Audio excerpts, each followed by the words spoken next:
के बात करते हैं मध्य प्रदेश की, जहां लॉ एंड ऑर्डर को लेकर सियासी शोर मचा।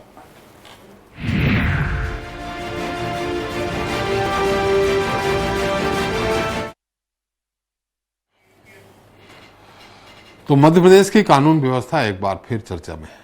राज्य में बढ़ते अपराध, पुलिस की कार्रवाई और कानून व्यवस्था पर सवाल उठ रहे हैं। सरकार का दावा है कि वह हर स्तर पर कानून का पालन सुनिश्चित करने के लिए प्रतिबद्ध है, लेकिन जनता की नज़र में कुछ अहम मुद्दे अब भी अनसुलझे हैं।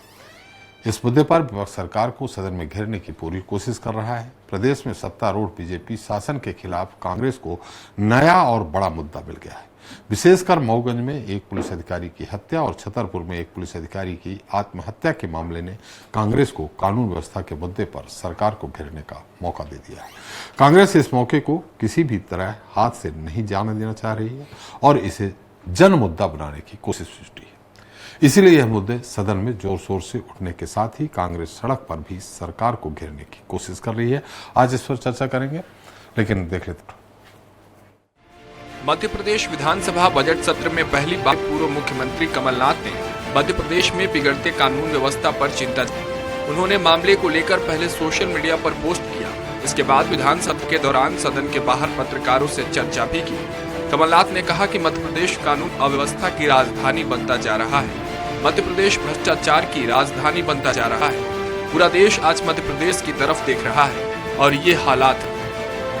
तो कानून अव्यवस्था की राजधानी मध्य प्रदेश बन चुका है। भ्रष्टाचार की राजधानी मध्य प्रदेश बन चुका है। पूरा देश देख रहा है मध्य प्रदेश की ओर और ये हालात है। वही मामले पर प्रतिक्रिया देते हुए बीजेपी ने कहा है कि सभी वरिष्ठ अधिकारी और प्रभारी मंत्री वहां का दौरा कर चुके हैं। अब जांच में जो बातें सामने आएंगी उनके आधार पर कार्रवाई की जाएगी। ऐसी घटनाओं की पुनरावृत्ति नहीं होनी चाहिए। बहरहाल मध्य प्रदेश में लॉ एंड ऑर्डर को लेकर विपक्ष सत्ता पक्ष को घेरता रहा है। एक बार फिर से प्रदेश के अलग अलग इलाकों में हुई घटनाओं को लेकर विपक्ष सरकार को घेरने का कोई मौका नहीं छोड़ रहा है। कांग्रेस सड़क से लेकर सदन तक सरकार पर हमलावर है। देखने वाली बात ये होगी कि आगे क्या सियासत देखने को मिलती है। सलमान खान, स्वराज एक्सप्रेस। इस पर ज्यादा चर्चा के लिए मौजूद है हमारे साथ डॉक्टर गोयल जी हैं, बीजेपी प्रवक्ता हैं, डॉक्टर विक्रम चौधरी जी हैं, कांग्रेस प्रवक्ता हैं, वरिष्ठ पत्रकार आशीष जी हमारे साथ हैं। गुलरेज जी, सुनते थे बिहार और उत्तर प्रदेश में कि पुलिस पिट रही है। मध्य प्रदेश में बहुत कम ऐसे उदाहरण मिले हैं जब पुलिस इस तरह से पिटी हो। आपके इंदौर में हमने देख लिया कि एक टीआई स्तर के अधिकारी को दौड़ा दौड़ा के वकील मारते हैं, वो भी कोर्ट परिसर में नहीं, बाहर। आपके मऊगंज में एएसआई की तो हत्या हो गई है, उसमें तहसीलदार को भी फ्रैक्चर हुए हैं, टीआई का भी सर फट गया है। ये कहीं ना कहीं निश्चित तौर पे कानून का डर समाप्त होता जा रहा, खाकी का डर समाप्त होता जा रहा। उत्तर प्रदेश की तरह मध्य प्रदेश भी हो रहा। नहीं त्रिपाठी जी, मैं इसको इस तरह से नहीं लेता, क्योंकि जब पुलिस तुरंत एक्शन करती है और जब डिसिसिव एक्शन करती है तो फिर क्रिमिनल्स में एक भय होता है कि अब पुलिस आई है, अब पकड़ आएंगे तो हमारा क्या होगा, और उसी की वजह से इस प्रकार के भी कई बार गलत एक्शंस वो करते हैं। और आप ये देखिए कि ऐसा एक मौका विपक्ष बताए हमको कि हमने कार्रवाई नहीं की हो। जब भी क्राइम हुआ हो, कहीं पर भी मध्य प्रदेश में क्राइम हुआ हो, तुरंत एक्शन की गई है, कड़ी एक्शन की गई है और किसी को बख्शा नहीं गया है। ये वो समय नहीं। अरे गुलरेज साहब, ये कैसी कार्रवाई है? छुड़ाने जाते हैं बंधक को और पुलिस पहुंचती है, पुलिस पे आक्रमण होता है, उसको पीट पीट कर मार डालते हैं। अब आप कार्रवाई करेंगे, किसी का बेटा चला गया। नहीं, डेफिनेटली हम उस चीज को लेकर दुखी हैं और अंतर्मन से दुखी हैं। और इसलिए आपने देखा कि डॉक्टर मोहन यादव जी की सरकार ने किस प्रकार की एक्शंस लिए। आपने देखा होगा तुरंत अनुसंधान के लिए 163 लागू की जाती है।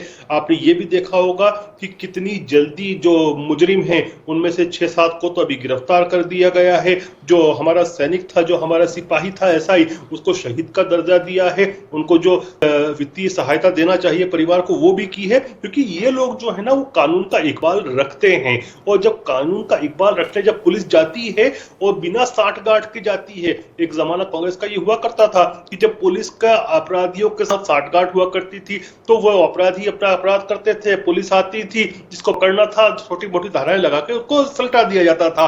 आज क्या होता है, अगर कोई पकड़ाता है तो उसको लास्ट एंड तक लिया जाता है और कड़ी कार्रवाई होती है। इसीलिए तो ये लोग इस प्रकार से घबराते हैं फिर पुलिस से। ये इस तरह का उदाहरण आशीष जी बेहतर बताएंगे, फिर हम कांग्रेस के पास चलेंगे। आशीष जी, मध्य प्रदेश में इस तरह के उदाहरण मिले क्या? बिरले होंगे कि 20 शहर में टीआई को दौड़ा दौड़ा कर पीटा जाए। कोर्ट परिसर में वकीलों और इनके बीच में कभी कभी भिड़ंत हुई है, वो भी मुजरिम को मारने के लिए हैं। उसमें अभी क्या एक्शन हुआ अभी सामने नहीं आया। एएसआई को मार डाला जाए, पूरे 10 के 10 अगर कुछ देर और रुकते और कुछ नहीं होता तो हमें लगता है और भी पुलिस कर्मियों की हत्या हो सकती थी। फिर आपको मालूम है एक बंधक बना हुआ है, उसको पीट पीट कर बाद में मार डाला गया जब पुलिस वहां से भागी है। ये इस तरह के उदाहरण आपको मिले क्या? देखिए, नहीं, इस तरह के उदाहरण बहुत कम मध्य प्रदेश में रहे हैं। एक दो बार और भी कुछ हुआ है कि इंदौर में थाने पे लगभग लोगों ने कब्जा किया, उसकी टीआई की कुर्सी पे भी बैठे। इस तरह की भी चीजें सामने आई हैं कुछ समय पहले। लेकिन इस तरह का दुस्साहस जो है बहुत कम है और बिहार वगैरह में इस तरह से ज़्यादा होता रहा है। और अभी तो हाल में बिहार में 4-5 दिन से पुलिस पे हम लोग खबर आ रही है। अब मध्य प्रदेश में आना इसलिए ख़राब लगता है क्योंकि कभी यहाँ पर ऐसा किसी लोगों का ऐसा ना बाज रहा है, ना पुलिस इस तरह से कभी इतने आलोचनाओं के, इतने उस तरह की चीज़ों के घेरे में आई है। तो ये बात नहीं है कि पुलिस अक्षम है या पुलिस कोई चीज़ें, कुल मिलाकर ये समझ आता है कि सिस्टम का जो पूरा जो इसमें कहीं ना कहीं दोष है, कहीं ना कहीं कोई कमी है, जहाँ से पुलिस जो इतनी निस्तेज और इतनी परेशान सी नज़र आती है लोगों के बीच में। तो इंदौर की घटना तो जो है वो सड़क पे हुई, शर्मनाक रहा वो।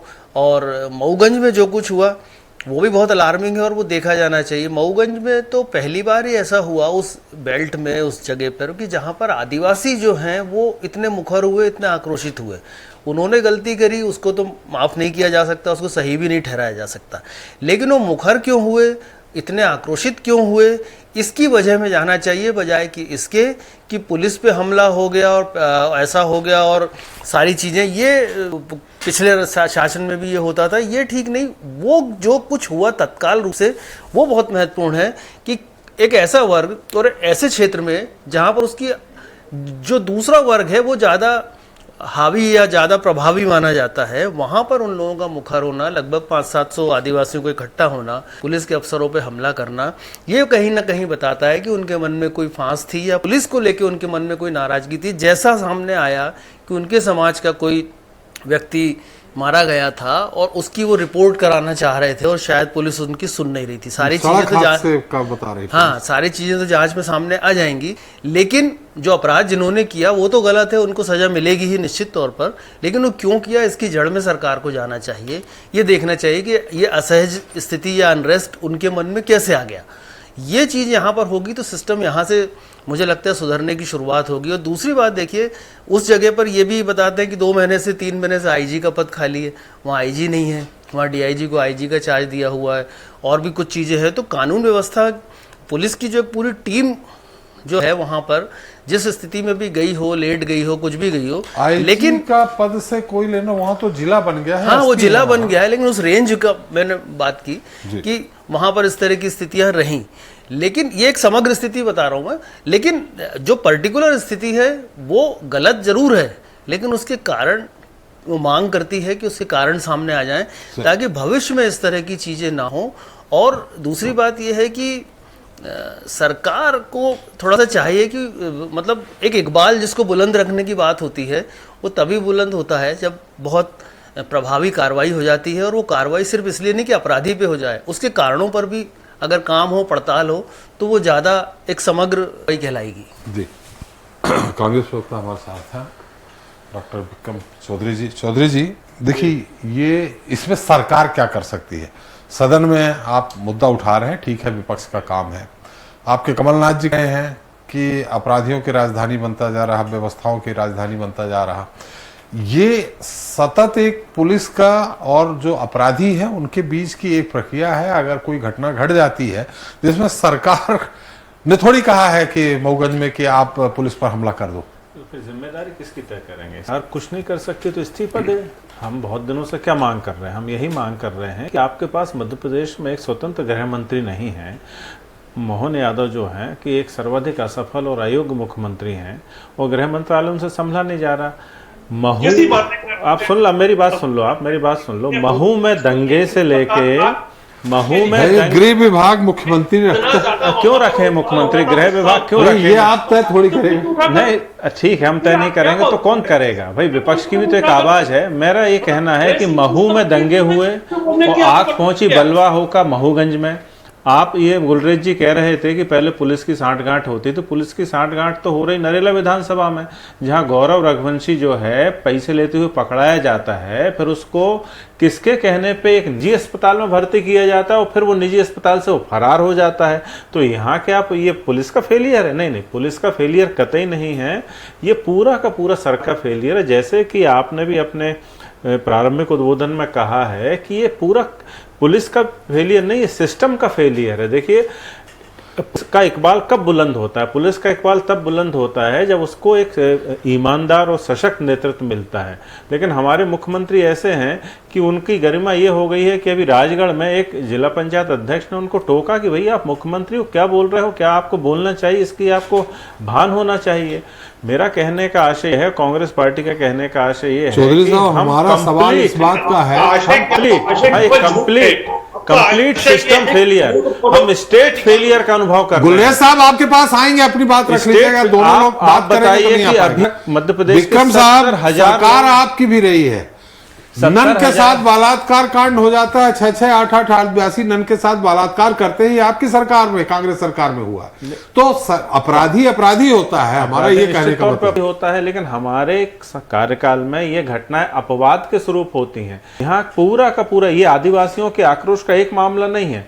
आप 500-600 आदिवासी सड़क पे इसलिए नहीं आ गए हैं कि पुलिस ने 500-600 नहीं है आशीष जी, वो उसमें 30। चलिए हम कह रहे हैं जितने भी आदिवासी हैं वो सड़क पे इसलिए नहीं आ गए हैं कि पुलिस उनको पकड़ने गई थी, वो इसलिए आ गए कि बहुत दिनों से उनकी एक मांग थी, उसको संबोधित नहीं किया जा रहा था। अभी आप मंडला में देखिए, मंडला में एक युवक की हत्या कर दी जाती है, पुलिस उसको एनकाउंटर का नाम दे रही है और वहां के जो स्थानीय आदिवासी समुदाय है उसकी जांच की मांग कर रहा है। तो ये आक्रोश है। अब इनका दूसरी बात है कि 70,000 पुलिस कर्मचारी, ईडी, सीबीआई, ये तो ये अभी तय नहीं हुआ चौधरी साहब की जिसकी हत्या हुई नक्सली है कि नहीं? मैं ये नहीं कह रहा हूँ हो गया, मैं ये कह रहा हूँ कि आदिवासी समुदाय आक्रोशित है, वो जांच की मांग कर रहा है। तो यहाँ कहीं ना कहीं प्रश्न खड़ा होता है। अब देखिए ईडी, सीबीआई वगैरह जो है कांग्रेस के 2 रुपए तक तलाश लेती है, लेकिन उनको ये नहीं पता चला है आज तक कि आखिर ये सोन किसका है। तो ये किसका फेलियर मानेंगे आप? ये पुलिस का फेलियर नहीं है। अब आप देखिए कि सरकार कैसे कार्रवाई करती है। एक मिनिस्टर सदन में दूसरे मिनिस्टर को क्लीन चिट दे रहा है। अब आप बताइए कि इस प्रदेश में जो अथॉरिटी है वो कब से मिनिस्टर की अथॉरिटी हो गई है? जजमेंटल अथॉरिटी मिनिस्टर नहीं हो सकता है। एक बात, अब सदन में उत्तर देना है तो बताएंगे ना। क्लीन चिट आज के पेपरों में क्लीन चिट दिया, उत्तर पेपरों ने दिया है भाई, सदन में तो उत्तर देते हैं। अच्छा अब देखिए, अब आप कहते हैं कि इकबाल कैसे बुलंद हो, जब लोकायुक्त 3-3.5 हजार केसेस की मांग कर रहा है कि सरकार अनुमति दे, हम 3.5 हजार अपराधी जो कर्मचारी जिन्होंने अनियमितताएं की उन पर हम मुकदमा चलाएंगे, तो ये सरकार क्यों नहीं उनको अनुमति दे रही मुकदमा चलाने की? ये तो सरकार की जिम्मेदारी है ना। यहाँ आप किसको जिम्मेदार ठहराएंगे? पुलिस को थोड़ी जिम्मेदार ठहराएंगे। ये तो सीधी सीधी सरकार का फेलियर। सरकार किसको बचाना चाह रही? सरकार ये जानती है कि हम यदि एक कर्मचारी पे मुकदमा की अनुमति देंगे तो वो हमारे सारे मिनिस्टर, हमारी सारी सरकार एक्सपोज ना हो जाए, जैसा कि सौरभ शर्मा वाले कांड में हुआ, जैसा गौरव रघुवंशी वाले का हुआ है। इसलिए सरकार अपराधियों को शह दे रही है। जी गुलरेज साहब, आप उत्तर देना चाह रहे थे।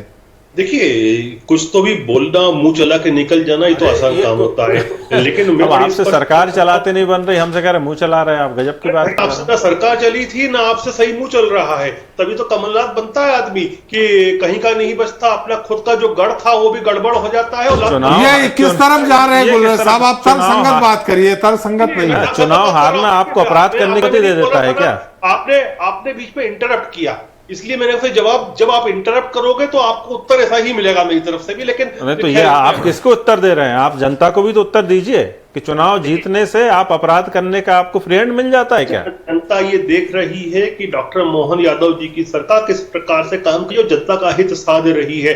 जहां तक बात है क्राइम की, तो भाई साहब त्रिपाठी जी, मैं आपसे ये कहूंगा कि सबसे पुख्ता डाटा जो होता है वो नेशनल क्राइम रिकॉर्ड ब्यूरो का होता है, एनसीआरबी का डाटा होता है। आप एनसीआरबी के डाटा को उठा के देखिए, मध्य प्रदेश में क्राइम की दर कम हुई है, लेकिन कुछ चीजें हाईलाइट क्यों होती हैं? जब क्राइम की दर और खाकी का डर, हमारा ये खाकी पे हमला मध्य प्रदेश में बहुत कम उदाहरण मिले हैं। छतरपुर का आपने एग्जाम्पल दिया, छतरपुर में तो आत्महत्या की है उन्होंने जी। त्रिपाठी जी होता क्या है कि कई बार जब ज्यादा डर होता है तो फिर आदमी कई बार जो अपराधी होता है गलत एक्शन लेता है। हो सकता है कि गलत एक्शन इसलिए भी हुआ हो क्योंकि पुलिस के डर के कारण कि आप पुलिस आ गई, क्या होगा, कैसे भी अपने आप को बचाना है, तो पुलिस पे हमला हो गया।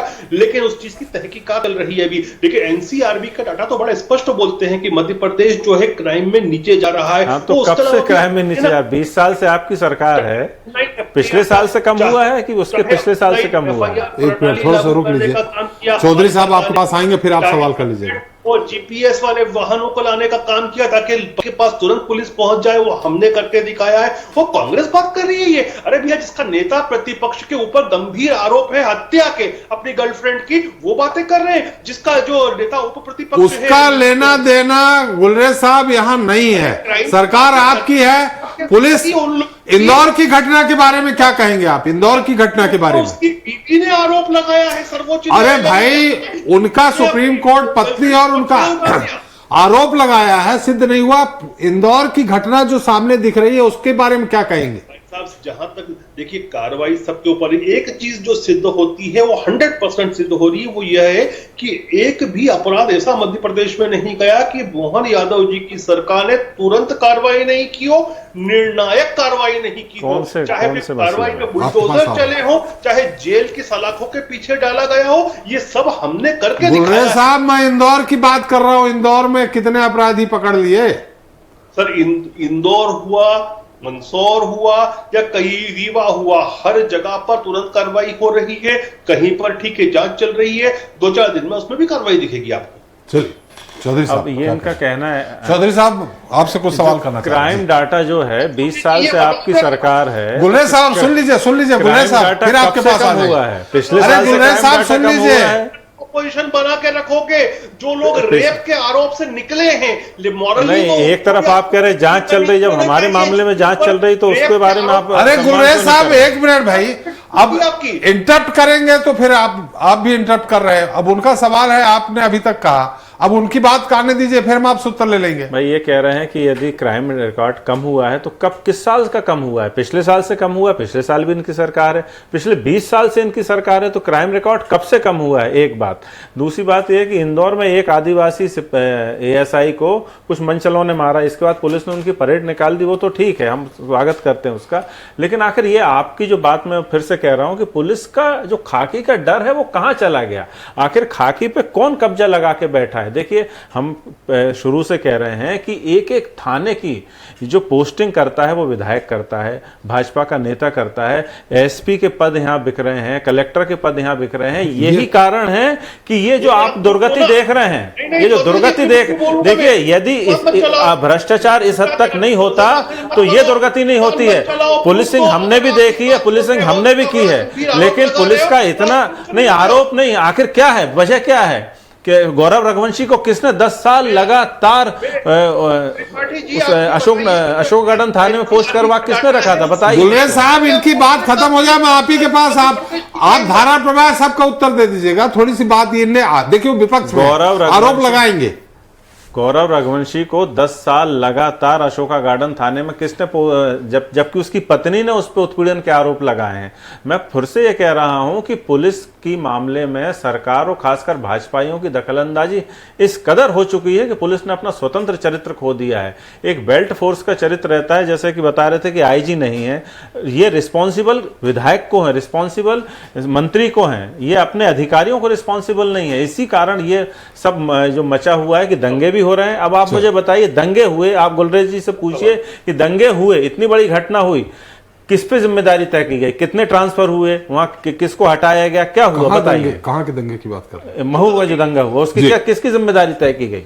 पूछिए इनसे। चलिए गुलरेज साहब, एक सवाल हमारा भी है, उनका उत्तर दीजिएगा। और मैं उनसे भी एक सवाल है मेरा। अरे हम क्या सरकार में, जो विपक्ष में है, उनसे क्या सवाल करेंगे? तो मैं विपक्ष के लेवल का ही सवाल पूछूंगा, सरकार के लेवल का नहीं पूछूंगा इनसे, क्योंकि इन्होंने कहा कि एक पुलिस वाले को थाने पे पोस्टिंग लंबे समय कैसे रही, जबकि उसकी बीवी ने उसके ऊपर आरोप लगाए हैं। अरे भैया, तुम तो पुलिस वाले की बात कर रहे हो, थाने की पोस्टिंग की तुमने तो लीडर ऑफ अपोजिशन बना दिया, जिसकी बीवी ने उसके ऊपर हत्या का आरोप लगाया है। बहुत बढ़िया, बहुत बढ़िया। ये अच्छा मजाक था। गुलरेज साहब, आरोप लगाना, सुप्रीम कोर्ट में दाखिल अर्जी लगाना, ये अलग बात है। और आप भी ये जान रहे हैं कि उनकी पत्नी ने क्यों लगाया, केस लगाया है।